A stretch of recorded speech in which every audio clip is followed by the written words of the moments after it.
Hello friend, আমার আরেকটা new ভিডিওতে তোমাদের সবাইকে ওয়েলকাম। বিকেলে এরকম একটা জলখাবার পেলে বাচ্চারা তো খুব খুশিই হয়। এই রেসিপিটা খুবই সহজ, তৈরি করতে খুব একটা ঝামেলা নেই, চটজলদি বানিয়ে ফেলতে পারবে। আর বাচ্চাদের সাথে সাথে আমাদেরও কিন্তু এই খাবারটা খেতে বেশ ভালোই লাগে।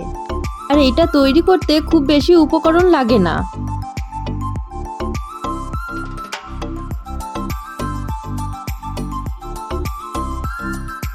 প্রথমেই আলুর খোসাগুলোকে ভালো করে ছাড়িয়ে নিতে হবে, আর আলুটা একটু বড় সাইজেরই নিতে হবে। রেস্টুরেন্টের মতো করতে চাইলে আলুটাকে চৌকো শেপে কেটে নিতে হবে। আমি চৌকো শেপেই কেটে নিয়েছি। আমি বড় সাইজের 3টে আলু নিয়েছি। এইভাবে সবকটা কেটে আমি জলে ধুয়ে নিয়েছি।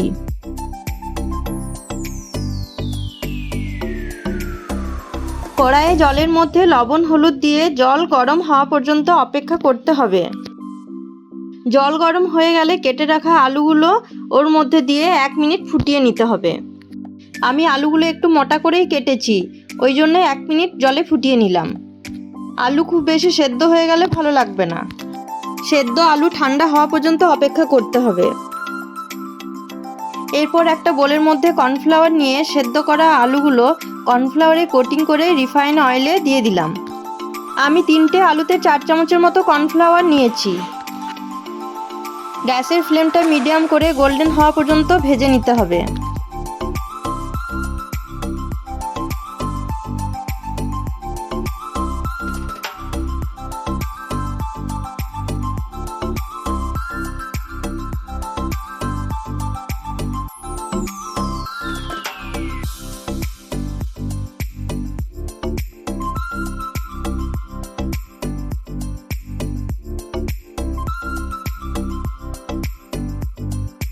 অনেকগুলোই গোল্ডেন কালার হয়ে গেছে।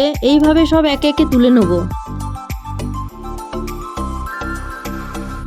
এই ফ্রাই করা পটেটোগুলোর মধ্যে পেরি পেরি মশলা আর একটু ব্ল্যাক সল্ট দিয়ে মাখিয়ে নিতে হবে।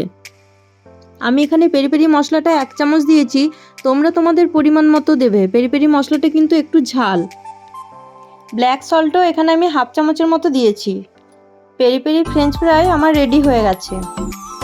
এটা তৈরি করতে আমার 5 থেকে 7 মিনিট সময় লেগেছে। পটেটোগুলোও সেদ্ধ হয়ে গেছে, দেখো ভেঙে দেখাচ্ছি।